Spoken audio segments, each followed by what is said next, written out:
This episode is brought to you by Disney Plus.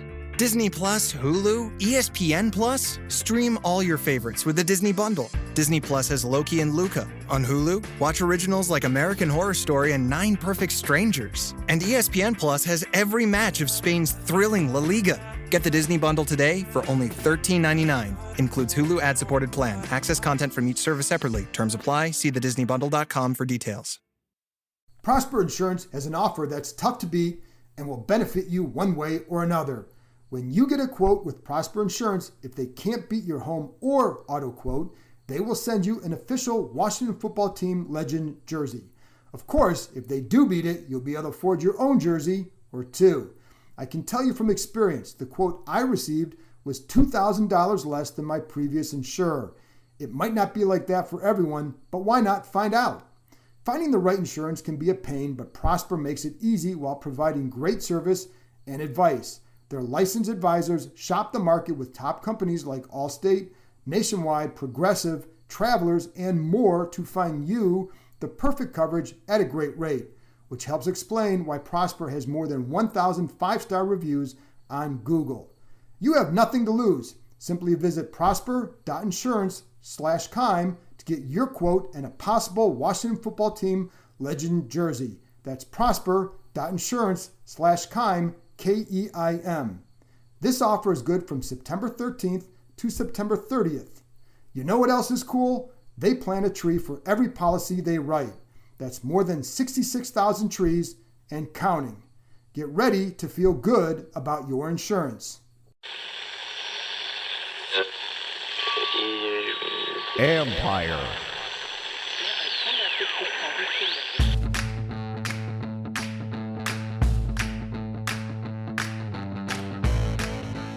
Hello and welcome to my podcast. Today I'm joined by Taylor Heinicke's college coach, Bobby Wilder, who knows him as well as any coach. He recruited Heinicke back in 2010 and they remain close today. I've talked to Bobby before for stories that ran on ESPN last winter, but after watching Heinicke against the New York Giants lead a 2-minute drive, I wanted to get more insight from someone who knows him so well. Wilder knows the Heinicke story as well as anyone. He talks about conversations they had last spring about prepping for the post-football life, and one call that gave Heinicke a glimmer of hope. Wilder is no longer coaching at ODU, but you can follow him on Twitter at CoachWilder353. And of course, you can read my work on ESPN.com. I'll have a story up this week on the subpar play of the Washington defense. Look at the quarterbacks they have coming up. This can't continue. And now, here's my conversation with former ODU coach Bobby Wilder as we discuss the Taylor Heinicke story.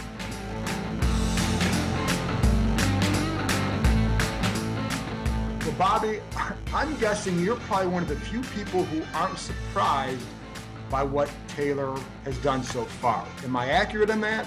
Yeah, not surprised, just really proud and really excited for him. For just what he's accomplished to this point, especially his story, his backstory. Right. It's just been a series of setbacks throughout his time. I mean, I'm going back to 2015 when he first got the opportunity with the Vikings. So you're talking about really 7 years he's been chasing this dream. And for him to finally get to this point, I mean, you talked about a level of commitment and just we always had a phrase in our program, turning setbacks into comebacks, and that's what he's done. He's just continued to have setbacks, and finally he's turned it into a just phenomenal comeback. I want to get into that story in a minute, but I am curious if you kind of get a kick out of the reaction to Washington fans to him. Yeah, it's funny. What's really funny is that because they played Thursday night, so that entire Friday news cycle when it comes to the NFL was really about the comeback win and right. Taylor. I mean, it was just incredible to me. And my point is, if he had played Sunday at 1:00 and there's, 8 other games going on, yeah, it would have been kind of cool, but you'd also have 7 other games that you would have seen or heard of. And he basically just dominated that news cycle. So it's really interesting to see. I think one of the big things, John, is that he's garnering a lot of support right now because of the reaction from his teammates.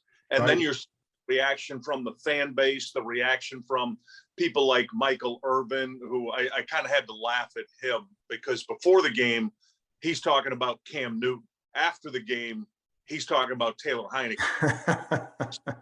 Why aren't they Cam Newton? This isn't going to work with Taylor Heinicke. Then after the game, it was if he never even said that before the game. All about Taylor Heinicke. He's the leader of this team. He's a good player. So you're getting that type of a reaction, John, where within 4 hours, people are changing their opinions of Taylor Heinicke. That seems to be a big part of the story, though, because as an undersized guy, and you look at him, and I think I remember even reading stuff from you guys back in the day. It's like he's not going. I think when you went to recruit him, they told you don't judge him by his size. In other words, but it seems like that's a part of the story that everybody's always going to. And listen, I think I'm guilty of my question is, can he last? The durability. But just from that standpoint, from your end, how long did it take you to be convinced that this kid could play, and what was it that convinced you?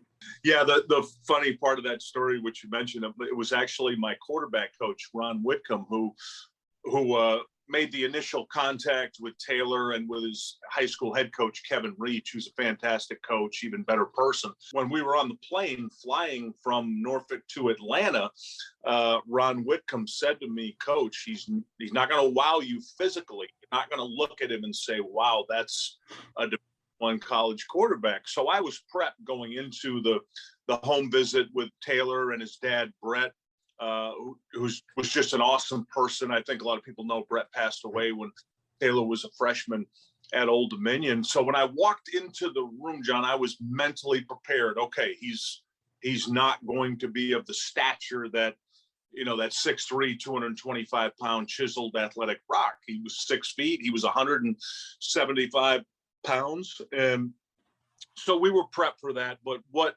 jumped out, John, what overshadowed the size part was the incredible accuracy, the competitive nature, his dad's presentation. So I just got the vibe in that first home visit that he was going to be a leader, he was going to be well-spoken, he was going to be committed to doing whatever it would take to win football games, and that was the reason we pursued him as heavily as we did, even though he was only 175 pounds.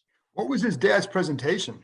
Well, first of all, the brats were outstanding. You've told me that before, and I'm a big brats guy. So yeah, a brat, and then he had the peppers and onions just done properly.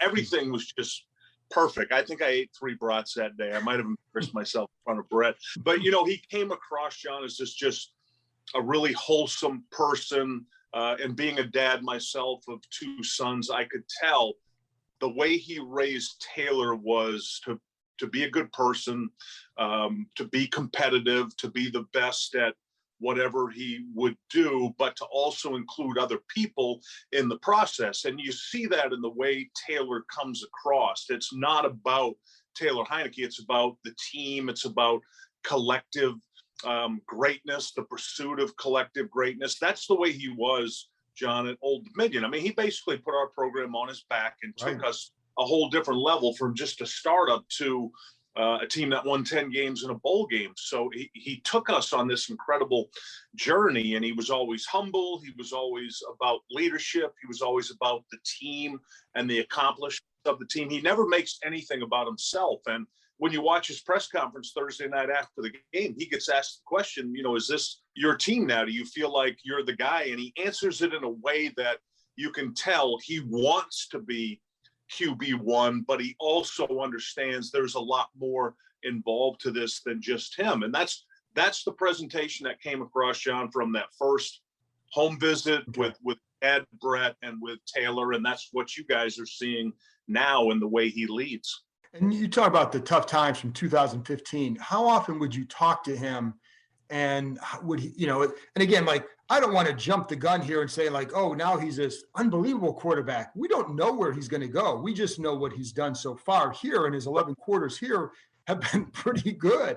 That's what we go on. So I'm not putting him in Canton yet. I'm not putting him in the Pro Bowl. But to this point, he's been a really nice story in Washington. And where it goes, I don't know, but it's going to be fun to watch. But I am curious, from that 2015 point to when he signed here, how hard was it for him? And, what kind of conversations would you have with him during that time? It was really hard. It was hard going back to when, he had the off-field injury while he was in Minnesota.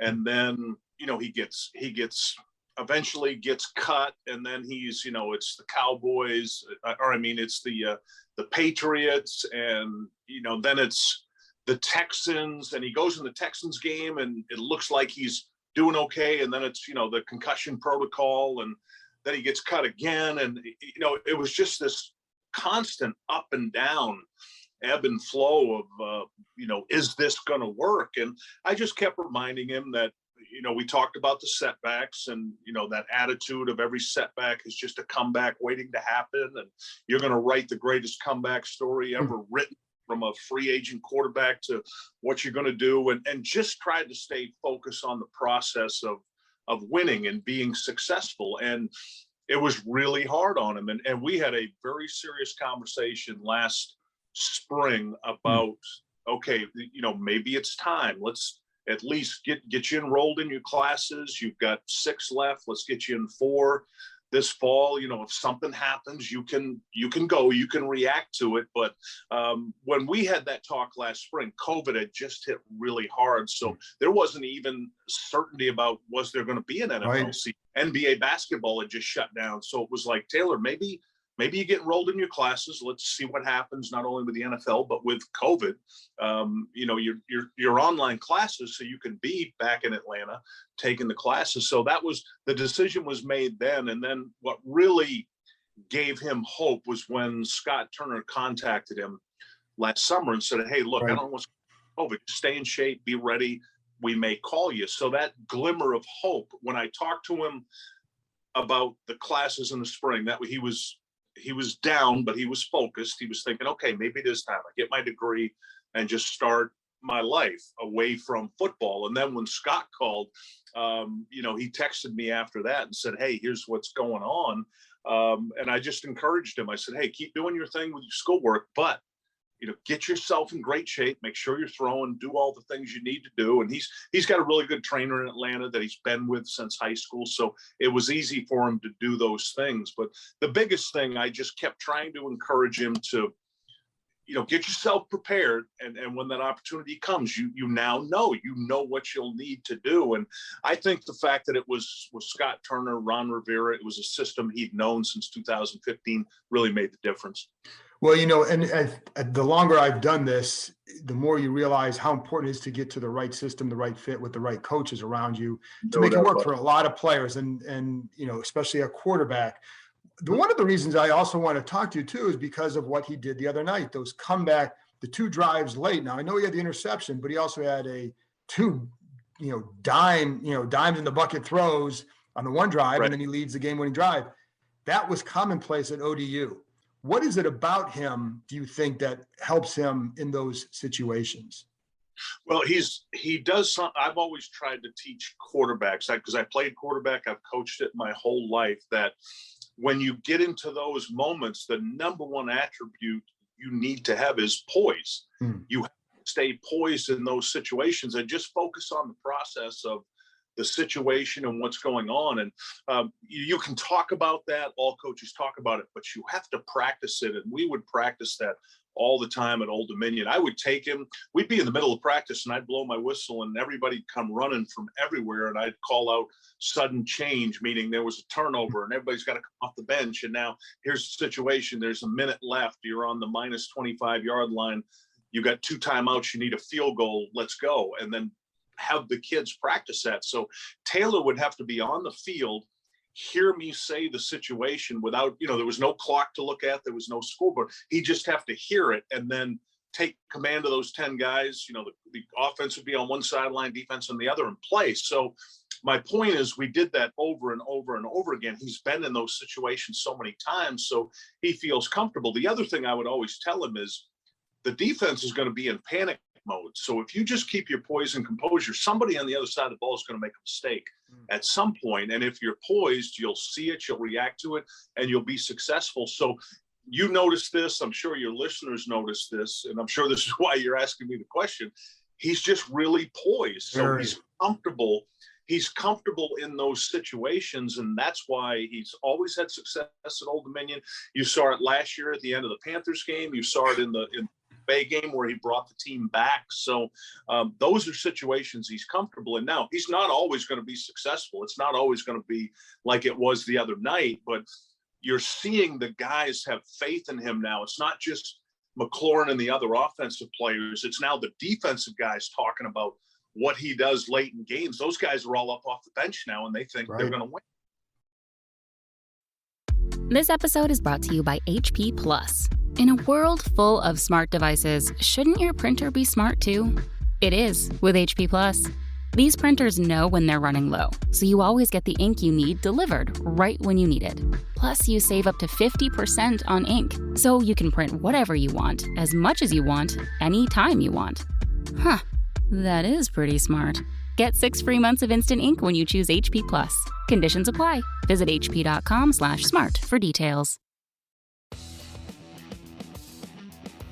A wild week 2 of football is in the books, and now it's time to review the tape and get ready for week 3 with DraftKings Sportsbook, an official sports betting partner of the NFL. To kick off another action-packed week, DraftKings is giving new customers $150 instantly when they bet $1 on any football game. Head to the DraftKings Sportsbook app now and place a bet of $1 on any Week 3 game to receive $150 in free bets instantly. DraftKings is giving all new customers a free shot at millions of dollars in total prizes with their first deposit. Download the DraftKings Sportsbook app now and use promo code Keim, that's Keim, to receive $150 in free bets when you place a $1 bet on any football game. You must be 21 or older, New Jersey, Indiana, or Pennsylvania only. New customers only. Minimum $5 deposit and $1 wager required. One per customer. Restrictions apply. See DraftKings.com/sportsbook for details. And the Panthers game, too, was eye-opening for me because you have to have a lot of poise. You're in the college classroom, and 3 weeks later, you're out there, to be honest, looking better than the guy who started the game. And looking like you know where to go and all that. That comes from poise. When he started doing that at ODU, was he like that right away, or was he kind of bumpy right early on and had to kind of ease into that, or was he comfortable right away? Yeah, it was amazing, John. It happened right away. 2011, we're playing our 4th game, and we're playing a nationally ranked team at home, and our starting quarterback got hurt, and he came right off the bench, and he was thrust right into one of those situations. Close game, needed him to make plays, and that's what you don't know until you see it. Right. In college. I'd seen it in high school, but then it happened. So he did it all the time like that in college, where he was just really poised. Now, it took our other players a little while to evaluate him in those situations and think, okay, we can win late in the game and we're behind with Taylor because of his presentation. And then obviously it takes a little time in the NFL. Now he's had 3 of them. I mean, right. He's had 3 of them right away in his first 4 games, where it's come down to, though, actually all 4 games, even the San Diego game. I mean, if Washington doesn't fumble on their own 3, they win that game with him leading them back. So all 4 of his games have been like that. So I'm not surprised you're seeing the players react the way they are. It'll be curious to see how they react when he doesn't win in one of those games, or he throws an interception and they lose the game, or something like that happens. But so far, all they've seen is success from him late in football games. But it's funny because he did throw that interception, and you did think that maybe that cost him, and he got a second chance and recovered. So I think that always bodes well. The one big question, though, is the durability. Again, I bring up durability because I think even from their end, I think that is probably the single biggest. I know it's the single biggest question. From your end, is that a question that you have too? Because he is a small guy and he does play a more aggressive style at times. Although I say that, and I thought he did a great job staying in the pocket the other night. Yeah, yeah. It took him a while in college to get used to the speed of the game, the change from high school to Division I football, and he got banged up a little bit his freshman year, his sophomore year, and then he figured it out when to run and how to protect himself. I tell people all the time he averaged between 300 and 500 yards rushing in college, and between 5 and 10 rushing touchdowns each year without us having a running play in the playbook for him. That was just him reacting. When do I take off? When do I go? We tried to teach him, like I try to teach all my quarterbacks, hash number sideline. When you're running, if you're in the middle of the field, get to the hash. If you can't get to the numbers of the sideline, get down. So you're basically trying to get to the sideline and get down. And it took him a while to learn that hash number sideline concept and how to protect himself. And it's going to take him a little bit to learn it in the NFL. And I thought the biggest change in this game was, I think he had 4 carries for 6 yards. He was trying to stay in the pocket. Even when he moved out of the pocket, He was to throw the ball. So he was trying to avoid those hits. And it's just going to take him a little bit of time to get used to that. See, in a quarterback's head, John, you're thinking, okay, I got 12, 14 possessions in this game. I'm going to need to score 4 or 5 times. I'm going to need to get to 28, 30 points to have a shot to win an NFL game. So he's trying to score on every possession right now, and it'll take him a little bit to understand I don't have to score on every possession. Right. I can pocket on 3rd down, and I can throw it away out of bounds, and I can allow for the punt team to come out, and I can allow for the defense. He did that a couple times the other night, and that was a big step in his maturation to understand I can't take the hit at the NFL level and survive. I've got to be willing to throw the ball out of bounds. So he'll start to learn that 12 to 14 possession. He'll start to learn I only need to score on 4, 5, 6 of them for us to win, and he'll get better at that. And I think the touchdown pass to Ricky Seals-Jones is an example of that, because it was his 3rd option on the play, but also he had a chance to run there too. And his decision was, I'm giving my guy a chance, and if it's incomplete, you play another down. But I think if in a less mature situation, if he's less mature in that area, I think maybe he runs. Yep, I think you're exactly right in that analogy. And he put the ball in a place where only the tight end could go up and get it. So it was either going to be a touchdown or it was going to be an incomplete pass play.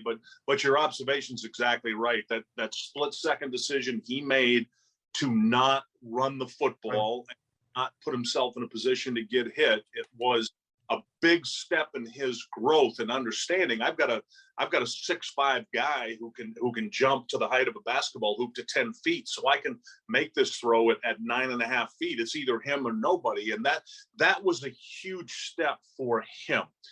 He threw the same kind of ball last week against San Diego to Logan Thomas for the touch, using his guy's height again in a matchup against a safety that's, 6 feet tall when I've got a 6'5" guy. So making that throw instead of running the ball was a big step for him, and he's got to continue to grow on those kind of steps. I want to go back to his dad, because I know, and I've talked to you in the past last year about his relationship with his dad and how tight they were. Can you explain to people just what you saw in that relationship? And I think it was, I think he died, was like around 2012, 2013. Is that when it was? It was 2011.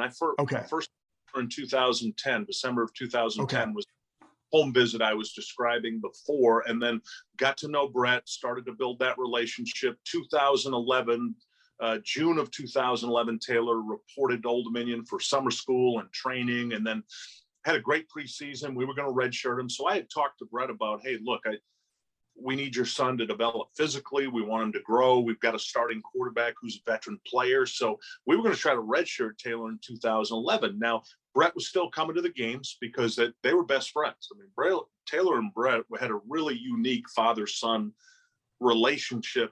It wasn't as if it was just father-son. When they were together, and Brett would always come to our office when we'd have a home game. He'd come in and visit, say hello, and we'd always look forward to the Sundays where he'd bring in the extra from the tailgate and feed the staff, which was awesome. But their relationship was almost like more of a friendship. And then when we got to that fifth game in 2011 and Taylor played, Brett was behind us. He understood.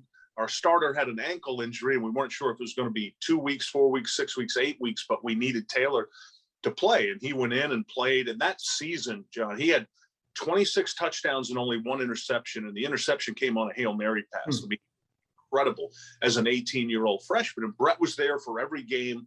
The last time I saw Brett was in our second round playoff game that we lost at Georgia Southern. Remember, they were in Atlanta, so they had a huge amount of friends. The coach, Kevin Reach, his high school coach, was there. So there was probably 50 people there for him that game.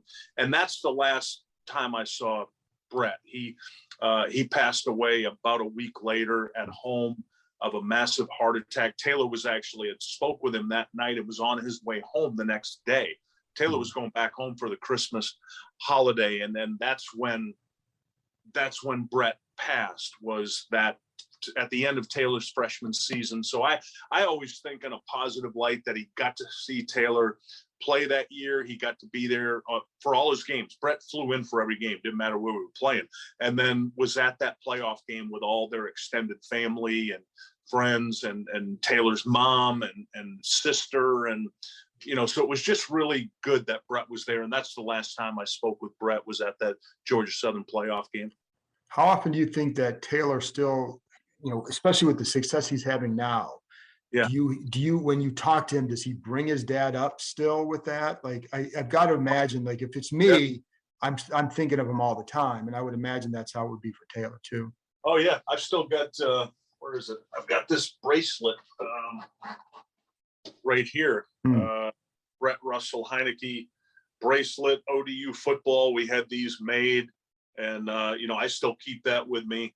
Taylor's still got his. I don't know if he wears it during the game, but we had those bracelets made, and we still talk about his dad. His dad's still a heavy influence on him. Taylor thinks about him a lot, and I remind him how proud his dad would be of him for really just his incredible stick-to-itiveness. The fact that he has just hung in there. I mean, how many people in life over a 7-year period get setback after setback after setback? And I'm not just talking about getting cut from teams. I'm talking about injuries. I'm talking about getting hurt and just hang in there. And then, he goes to the XFL and he's not even a starter. He's a backup and hangs in there and just, he believes in himself. He's passionate about this. And, I'm not talking to you right now, your listeners, like he's a star quarterback. He's not.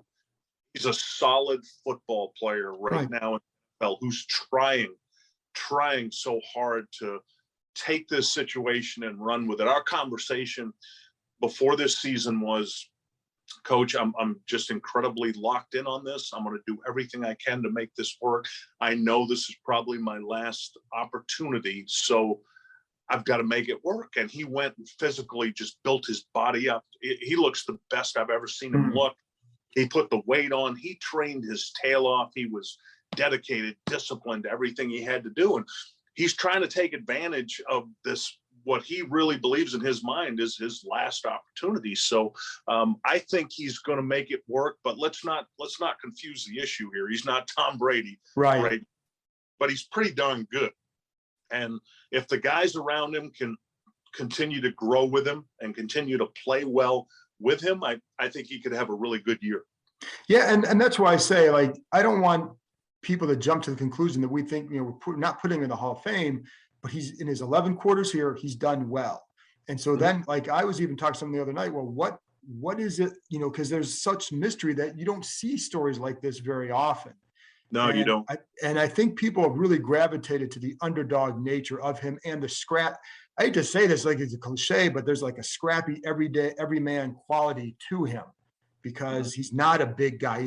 He doesn't have this 6'3", strapping frame, and, his story resonates with people, I think, because of that background. You're 100% accurate with that. It's that I think the underdog analogy is accurate. He is he's the ultimate underdog. I mean, we're talking about there's only 32 of these jobs in the world being a starting NFL quarterback. I mean, that is such rarefied air. When you quantify it, there's 7.7 billion people on the world. There's only 32 of these jobs.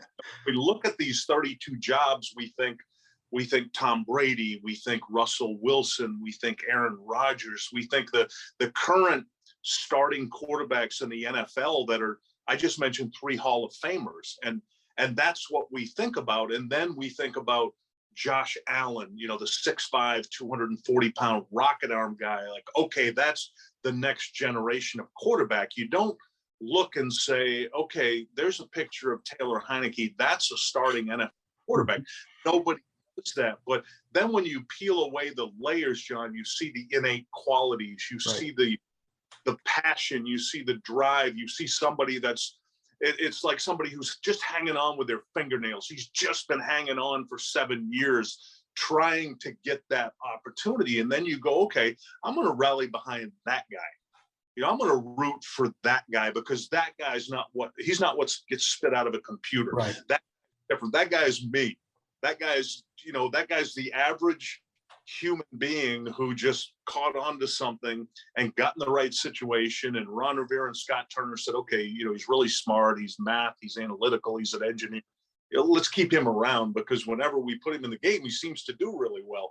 And then, unfortunately, when Fitzpatrick presents this opportunity for Taylor, so he's really easy to root for because he's a lot more like you and me than all the other guys I just mentioned. Absolutely. Bobby, that's fantastic. I appreciate your insight. And like I said, this has been a fun story to write about because he's kind of coming out of nowhere and you really don't know where he's going to go. And I think people can all make their own judgments, but we really don't know. And that's what's fun about it. So I appreciate your time and the insight. Oh, it was great to be with you. And let's just keep hoping that we can have fun with this story all year long. That would be pretty special. Absolutely. Absolutely. Thanks a lot, Bobby. You got it, Joe. Have a great day. You too. That's it for this episode. Thanks to Bobby Wilder for joining me, and thank you as always for listening. I'll be back with another episode on Wednesday. Talk to you next time.